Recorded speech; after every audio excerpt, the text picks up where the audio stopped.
Hey guys, this is Mike Tuccinardi with Carolina Aquatics, walking you through some cool freshwater highlights this week.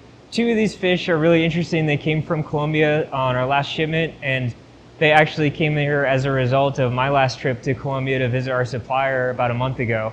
So I got to see some of these in the wild and now see them in our tanks here. The first one is a first for me to have in the US, at least as far as I know, the marble Stargazer catfish of the genus Astroblepis.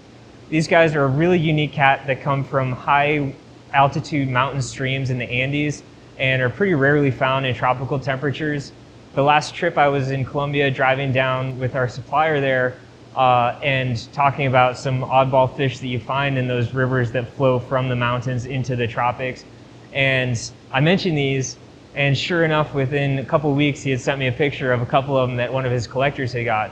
And what's cool about these is that aside from being a weird genus, these ones were collected at sea level or close to it in tropical waters. So they were down from the mountains, so they don't need cold temperatures like you might read online with some of these, and they're doing just fine at regular tropical temps here.